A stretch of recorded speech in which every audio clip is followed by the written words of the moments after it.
imagine waking up, right? And you're perfectly conscious. Right. Your mind is entirely intact. The memories of exactly who you were are just as sharp as glass. But you can't feel your heartbeat. Yeah. You cannot draw a breath.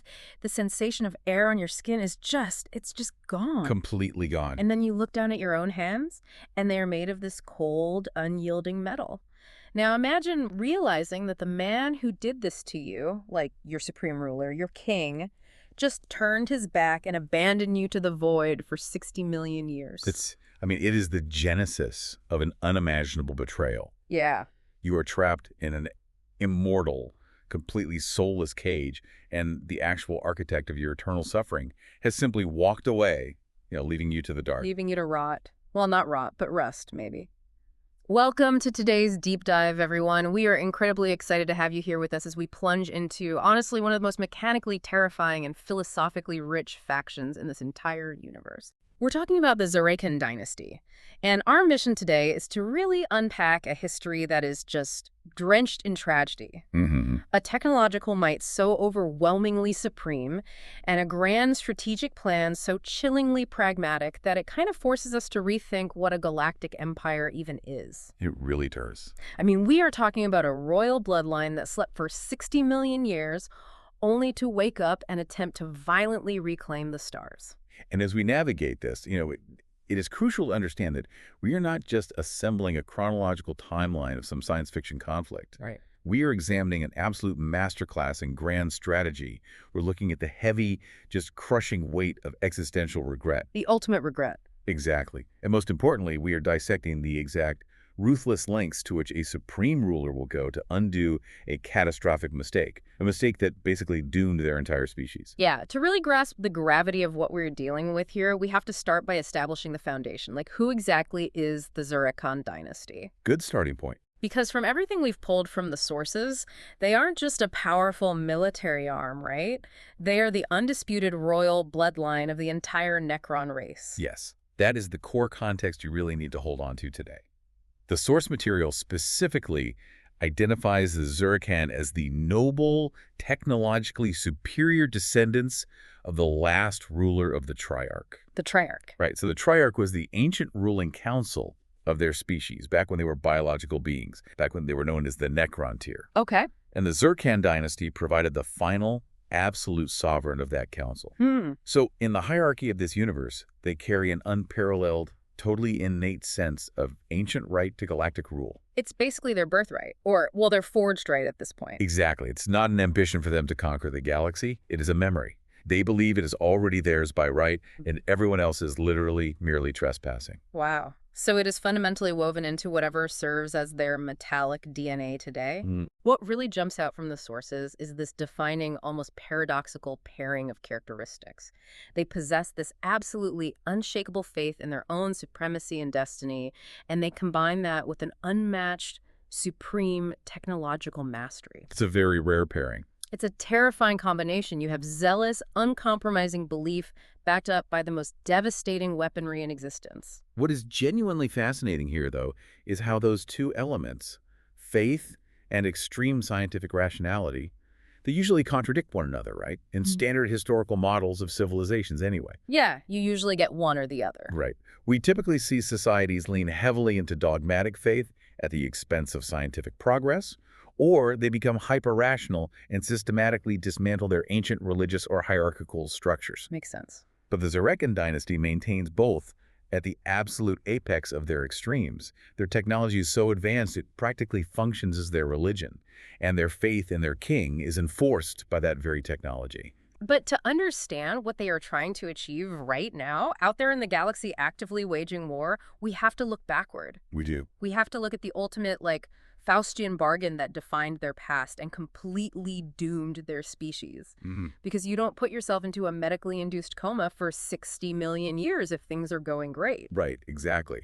If we connect this to the broader tapestry of the lore, we have to examine the era known as the War in Heaven. Okay, so our sources note that during this War in Heaven, the Zarakan dynasty was at the absolute pinnacle of power.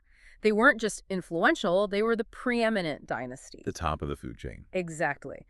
The texts state that their members traditionally served as the silent king for generations. And this legacy eventually culminated with a figure named Sarek, who was the very last of the Silent Kings. And this establishes the sheer, terrifying height from which this species fell. Sarek was not just a monarch.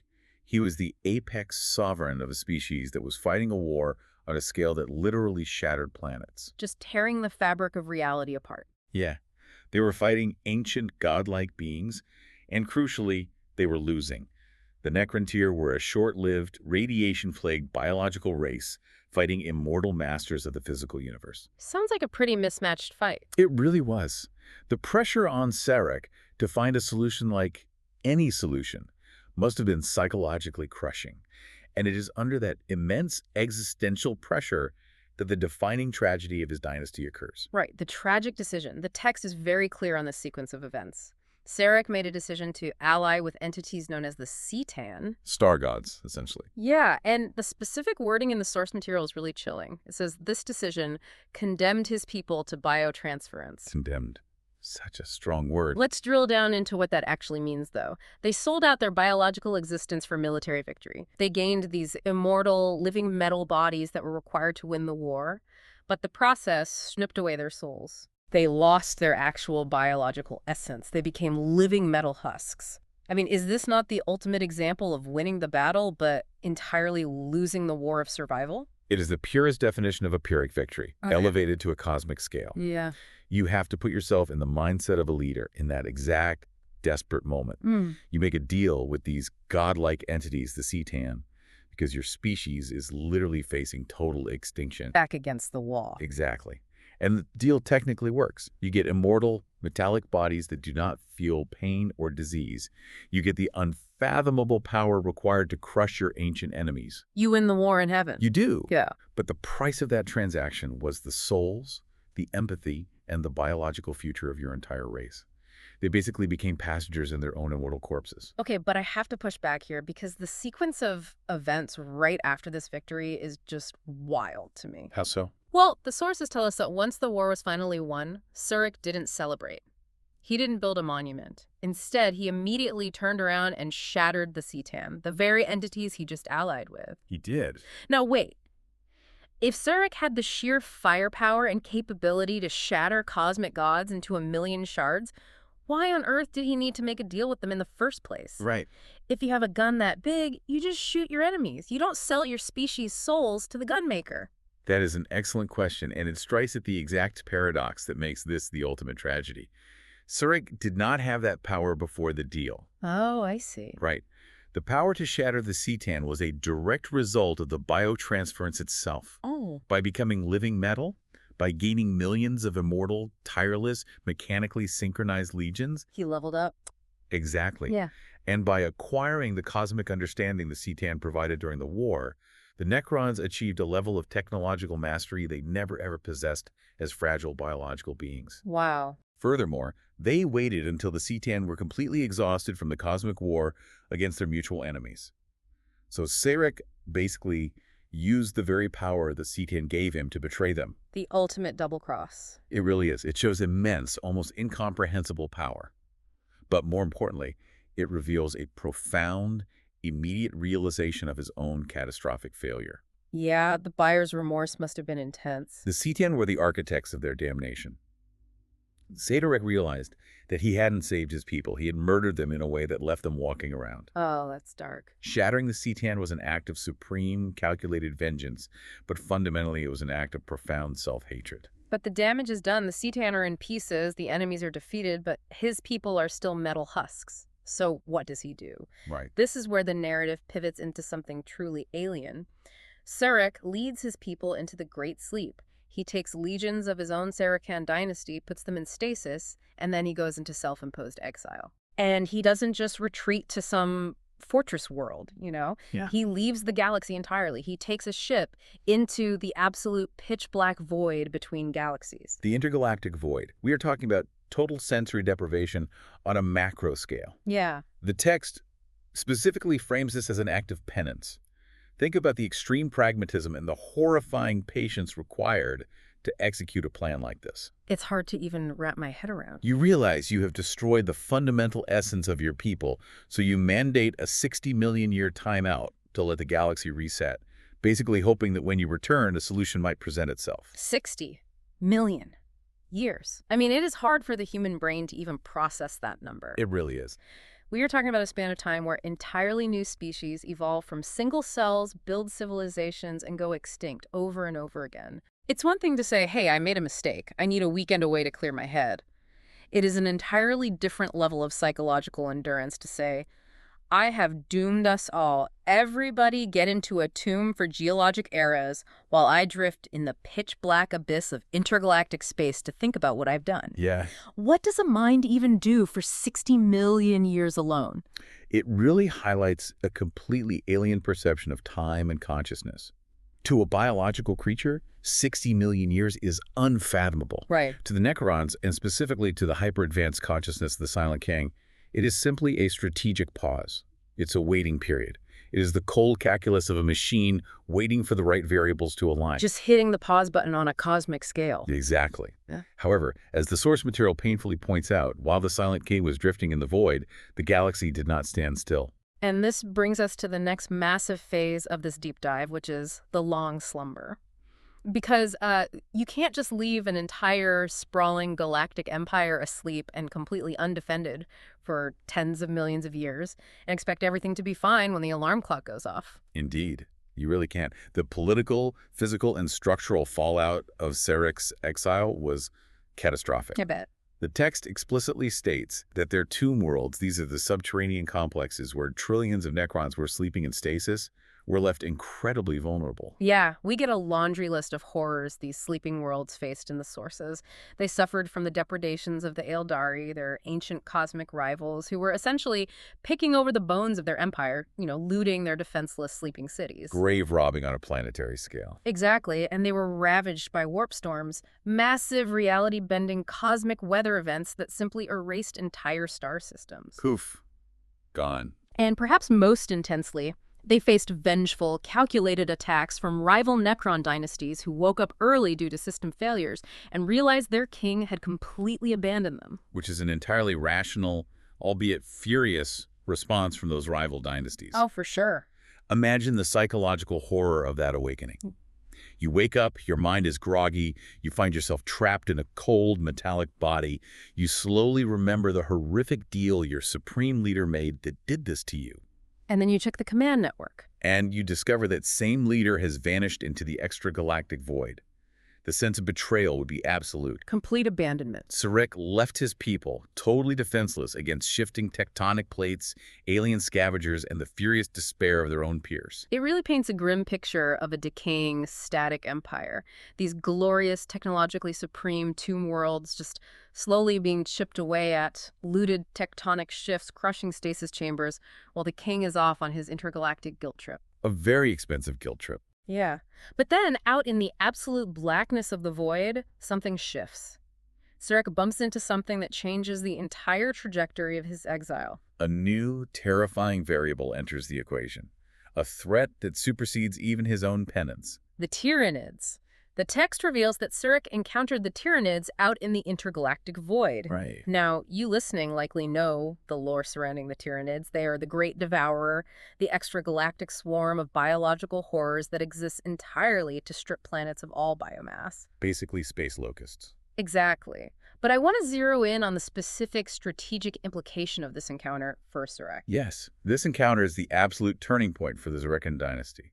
And it raises a critical analytical question. Yeah. Why does the Silent King, a being made of living metal, care if biological life is consumed? Yeah, why would he care? Because the Tyranids have absolutely no interest in eating necrodermis, the metal the Necrons are made of. A galaxy scoured by Tyranids is technically a very safe galaxy for a machine race. And this is where the sheer, uncompromising scale of his grand plan snaps into focus.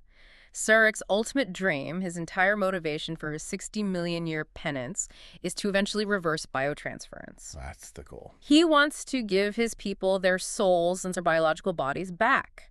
But to do that, you need a biological canvas. Yes. You need organic life to exist in the galaxy so your cryptex have a template, a vessel, or raw genetic material to work with.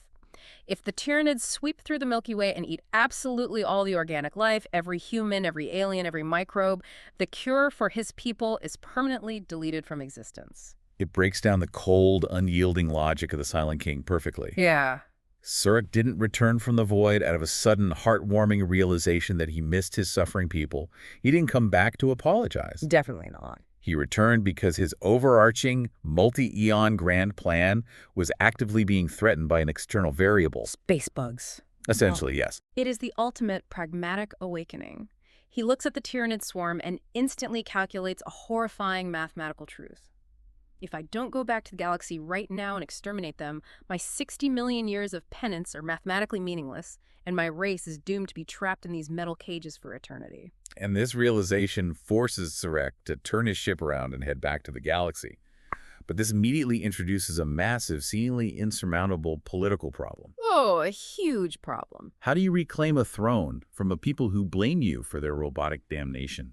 You've been gone for geologic epochs, your kingdom is fractured into squabbling, damaged dynasties, and many of your subjects possess a violent, burning hatred for you. Which brings us to the brutal politics of reclaiming a galaxy. Because Surik doesn't just sneak back in, call a council, and ask for forgiveness. Right style. Not at all. The source material describes the Zorokan dynasty's current status as a reborn entity on a campaign of aggressive, relentless outward expansion. They're not asking for their empire back. They are systematically taking it by force. The text notes that his own dynasty, the Sarikhan, had clung to the prophecy of Sarik's return. They maintained that unshakable faith we discussed earlier. Right. From their perspective, that faith was finally rewarded. The king has returned from the dark to lead them to salvation. They're operating with the absolute zeal of crusaders. But the reaction from the rest of the Necron dynasties is incredibly polarized. And Sarek employs a very stark, very violent carrot-and-stick approach to reunify his race. He really does. Let's look at the stick first. The text says Sarek is driving away interferences, subjugating rivals, and outright annihilating those who refuse to comply. He is annihilating his own people, the very people he wants to save. It is a brutal calculus, but a consistent one. Yeah. He does not have the luxury of time for diplomacy because the Tyranids are already encroaching and the warp is a constant tearing threat. The clock is ticking. Exactly. He views any Necron who actively resists his reunification efforts not as a political dissident, but as a direct obstacle to the biological survival of the entire race. To him, destroying a few thousand rebellious Necrons to save the trillions who remain is an acceptable mathematical loss. I really want to challenge this concept of leadership, though. Let's look at it from the ground level, from the perspective of a pharaoh of a rebel dynasty. Okay. You know for an absolute fact that this king sold your species souls. You live the horror of biotransference. How does a ruler realistically maintain any semblance of authority when a significant portion of the populace looks at him and sees the literal historical architect of their eternal suffering? Tough sell. You can't just mandate loyalty from a populace that hates you. What happens when a pharaoh just says, no, we won't follow you? Then they cease to exist. Wow. It is a profound question of governance, but the answer the text provides unpacks a chilling reality about post-biological leadership. Surik isn't seeking forgiveness from these rebels. Right. He is not trying to win their hearts and minds, because they technically do not have hearts and their minds are digitized. He is demanding their absolute compliance to execute a survival strategy, whether they want to be saved or not. I'm saving you against your will. Precisely. And he enforces this compliance by utilizing overwhelming, undeniable physical force. He's essentially delivering a binary ultimatum. You will obey my command architecture so that the species survives, or I will dismantle you into your component atoms. It is leadership completely devoid of empathy. Completely. Empathy is a biological luxury. Empathy requires a soul. They gave that up during biotransference. What remains in the Silent King is pure, unadulterated strategic logic driving toward a singular objective. So that is the stick. Submit or be annihilated. But what about the carrot? The rewards. Right. The sources note that many dynasties eagerly ally with the Zarakan to gain favor. Now, why would you willingly bow down to the guy who cursed your species, especially if you have your own armies? Well, as the text heavily hints, it comes down to the rewards, and those rewards are profoundly technological. Yes, and this perfectly transitions us into what makes the Zarakan truly terrifying on the modern battlefield. Oh, yeah. To enforce this forced compliance and to simultaneously fight off these massive galactic threats like the Tyranid swarms and Imperial crusades, they cannot just rely on historical titles or royal decrees. They rely on an unrivaled, almost magical technological trump card. Masters of Blackstone. Let's dive deep into the technology here, because reading the source material on this just left me staggering. It's impressive stuff. The text introduces us to the cryptechs of the Zereken dynasty. For context, cryptechs are essentially the master engineers, the scientists, the technomancers of the Necron race. But the Zereken cryptechs are considered the great artisans, the absolute apex of the entire Necron empire. They have retained pristine knowledge, manufacturing capabilities, and raw resources that the rest of their race has lost to time, degradation, and the damage of the Great Sleep. Right, because they were protected. Exactly. The sources emphasize that because they slept under the direct protection of the king's contingency systems, they woke up intact. They possessed the most durable necrodermis bodies and the most sophisticated destructive weaponry. But their true power, their ultimate strategic edge, lies in their mastery of a substance called Blackstone. Okay, Blackstone. If you want to understand the current balance of cosmic power in this universe, you have to understand Blackstone. Yeah, it's a game changer. The expert text describes it as a rare, highly mysterious substance that has the unique physical property of being able to nullify the power of the warp and all psychic energies. It suppresses the immaterium. And we must deeply analyze the staggering strategic value of this material. We're talking about a galaxy completely saturated with psychic threats. Demons everywhere. Yeah, you have armies of demons that can tear reality apart. You have human psychers who can boil blood with a thought. You have the chaotic, mutating energy of the warp leading into real space constantly. It's a very messy galaxy. It is. Having a material that simply turns all of that off, that enforces rigid, sterile physical laws on an area, is the most valuable strategic resource in existence. It is the ultimate shield against the unnatural. And here is the tactical insanity of how the Saracen use it. The text points out that they don't just use Blackstone for massive planetary defense shields, or hoard it for the king's personal guard, or give it to elite units. Which would make sense. Right. But they have so much of it and such a mastery over it that they equip their standard infantry with small amounts of this Blackstone technology to protect them against psychic energies. The logistics and the resource wealth required to achieve that are staggering. It borders on the absurd. It really does. Yeah. Let's put this into a perspective we can visualize. Okay. Imagine you are an Imperial Guardsman or a sanctioned psyker. You are used to fighting terrifying alien threats, but you rely on your psychic support to bend reality just enough to survive. Sure. And then you face the Saracen. You try to cast a psychic attack at their lowest-ranking basic foot soldier, and the attack just fizzles out. The universe simply says no. Exactly.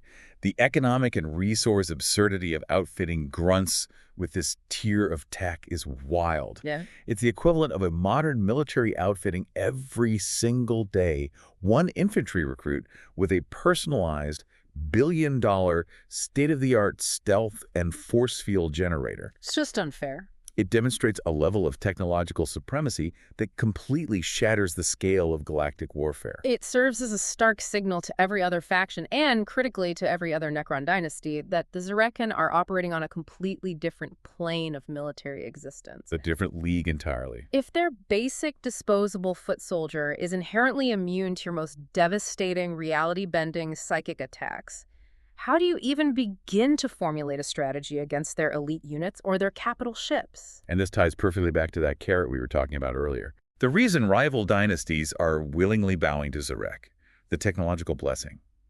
The sources unpack this incredibly strange, almost insidious phenomenon where dynasties that swear allegiance to Zarek suddenly find themselves acquiring these exact same technological benefits. Their bodies become more durable. Yes, and they gain access to Blackstone shielding. Okay, we need to stop and really dissect this because this concept is terrifying. How is this happening? It's a great question. Are we talking about an ancient, latent subjugation code? Like a psychological geese or a genetic sleeper virus, written into the fundamental metallic architecture of their bodies 60 million years ago during biotransference? That's the prevailing theory. Is it a code that strips away their vulnerabilities, but only unlocks the second their cognitive architecture genuinely registers absolute fealty to the king? Both the mechanism and the implication are deeply disturbing. It heavily implies that the Silent King didn't just rule them politically before the Great Sleep, he altered their fundamental mechanical architecture. He holds the admin passwords. He holds the administrative root keys to their very consciousness. If the act of swearing psychological allegiance triggers a physical or software level upgrade, it serves as the ultimate, irresistible incentive for battered, degraded rival dynasties to bend the knee. Yeah, why wouldn't you? Exactly. You aren't just getting the political protection of the king's armies. By submitting, your very body instantly becomes a superior, more durable version of itself. Submit your free will and instantly receive the architectural upgrade that makes you invincible against the warp.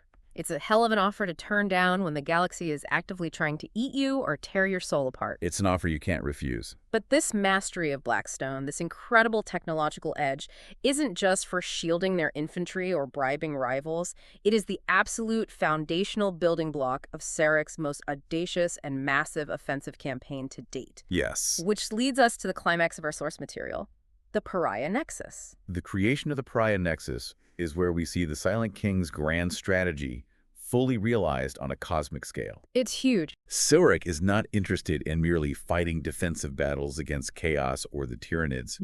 He is weaponizing these Blackstone null fields on a galactic territorial scale. Right. The text details how he is deploying massive planetary-scale Blackstone pylons to create a sprawling, interconnected matrix of null fields specifically designed to weaken the Immaterium, to basically sever real space from Chaos and the warp. He is literally trying to build a giant sterile zone in space where magic, demons, and psychic phenomena simply cease to exist. A dead zone for the supernatural. But I want to make sure we understand the micro-level horror of this. The sources refer to the effect within this Pariah Nexus as the stilling. It's not just a shield that stops demons from crossing over. What happens to a normal biological human or an alien with a soul when they are caught inside this nexus? That is the truly horrifying aspect of the Pariah Nexus, because biological life is intrinsically tied to the warp. The soul itself is a reflection in the Immaterium. So severing that connection has devastating biological and psychological effects. Yeah. The stilling induces a profound, creeping apathy. Biological creatures caught within the nexus lose their drive, their emotions, and eventually their will to live. They just give up. Their souls are effectively being suffocated by the rigid enforcement of sterile reality. They fall into a catatonic stupor and simply die of metaphysical starvation. So he isn't just shielding his worlds, he is deploying a weaponized zone of metaphysical suffocation. Exactly. He is terraforming reality itself, making it completely toxic to anything with a soul, which perfectly clears the board of his enemies while leaving his soulless metallic legions completely unaffected. Precisely. And I want to emphasize the strategic brilliance here. Most factions in this universe fight Chaos by shooting at the demons when they appear, or by desperately trying to close the rifts after they open. Whack-a-mole. It is a reactive, endless, bleeding war of attrition. Sarek is attempting to fundamentally rewrite the underlying physics of real space. He wants to erase the warp's influence entirely. And his dynasty, naturally immune to the stilling and equipped with mastery over Blackstone, is perfectly placed to safeguard, govern, and expand these regions. It is a breathtakingly arrogant plan, and as you can imagine, the other major factions in the galaxy are not going to just sit back and let their souls be snuffed out. Definitely not. The sources discuss the massive Imperial counteroffensive against this Pariah Nexus, known as the Pariah Crusade. And the text highlights a crucial detail. Sarek didn't just sit on his throne and watch this crusade on a tactical monitor. No, he got involved. He took personal command of the defense. He steps directly onto the board himself. He is a king who leads from the absolute front. And the text notes he handed the Imperials several devastating major defeats. But the true climax of this narrative in the source material, the moment that reveals the most about Sarek's psychology, is his direct interaction with Roboute Guilliman. Yes. Okay, for context, you listening know that Roboute Guilliman is a Primarch. He is a demigod, a genetically engineered pinnacle of humanity, the son of the Emperor, and the absolute greatest military commander the Imperium has to offer. A legendary figure. He is a titan on the battlefield and a genius strategist. And the text says that Sarek personally spoke to Guilliman, ordered his surrender, and attempted to capture him. The attempt was ultimately thwarted, but I have to stop here. It is a profound, defining moment of characterization for the Silent King. Why try to capture a Primarch? If you are facing down this demigod, the literal linchpin of the entire Imperial war effort, and you have the technological upper hand, why not simply annihilate him? Vaporize him from orbit? Just end the problem. Yeah. Yeah. What does this decision to attempt to capture say about how the Silent King actually views the Imperium's absolute greatest leader? If we analyze this impartially, based purely on the strategic implications in the text, it shows that Surik absolutely does not view Gillivan as a peer. Clearly not. He does not view him as a rival monarch or an equal threat to be destroyed in some glorious, honorable duel.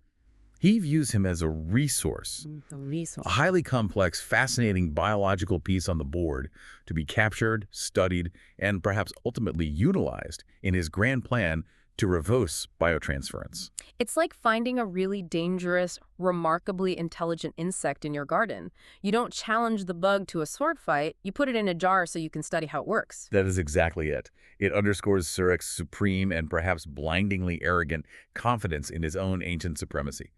To him, the entire Imperium of Man is just a temporary, chaotic infestation of biological pests that sprouted up in the galaxy while he's taking his 60 million year sleep. Just bugs. Gilliman happens to be the largest, most fascinating pest in the colony. You don't challenge a pest to a duel of honor, you trap it. I've been ruling this galaxy since before your species figured out fire, child. Get in the jar. The absolute hubris is just off the charts. It is. But the terrifying thing is, it's an arrogance backed up by an army of billion-dollar stealth tech foot soldiers and reality-altering cosmic pylons. It is the hubris of the ancients, fully weaponized and unleashed upon a galaxy that has forgotten what true absolute power looks like.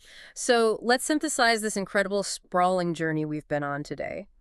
We started by examining the absolute pinnacle of power during the War in Heaven.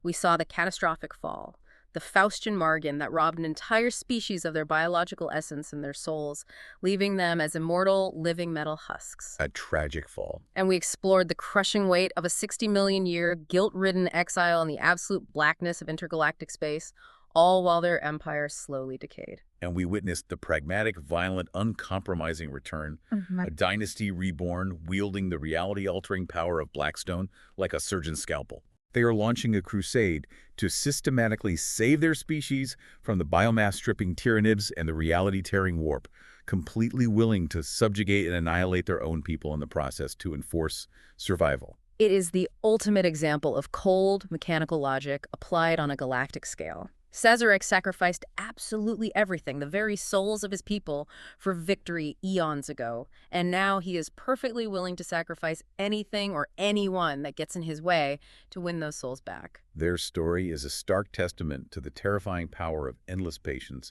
incomprehensible resource wealth, and a leader completely unburdened by the biological limitations of empathy. It truly is. But before we wrap up today's deep dive, I want to leave you, listening at home, with a final provocative thought. Something to chew on that builds on all the cosmic strategy and tragedy we've discussed today. Let's hear it. We know that the Silent King's entire grand, violent campaign, the construction of the Pariah Nexus, the brutal subjugation of the rebel dynasties, the desperate war against the Tyranids, it is all driven by one singular, obsessive desire to reverse biotransference. Right. He wants to return his people to flesh and blood. He wants to give them their souls back. That is the ultimate stated goal of the 60 million year plan. But think about what that actually means in practice. If he succeeds, if he actually manages to execute this impossible cure and they lose their immortal living metal forms, they will also lose the integrated mechanical psyche that currently makes them the supreme masters of Blackstone. Oh, that's an interesting point. They will become fragile, mortal, emotional, biological beings again, and they will be waking up in a galaxy that is infinitely more hostile, saturated with chaos and Tyranids than the one they left behind. Very true. Does achieving their ultimate dream mean giving up the very power that allowed them to conquer the galaxy in the first place? Will curing their curse be the exact thing that makes them vulnerable enough to finally be destroyed? It is the ultimate strategic irony. To win the grand game, they must choose to become vulnerable victims again. The cure is the poison. Exactly. It brings us right back to where we started, looking at the architecture of a mistake. When a miscalculation requires a 60-million-year nap in the void to fix, maybe you aren't just looking at the blueprint for galactic regret. Maybe you are looking at a mistake so profound, so deeply written into the fabric of your species, that fixing it is just the final, fatal error. Thanks for joining us on this deep dive. We'll see you next time.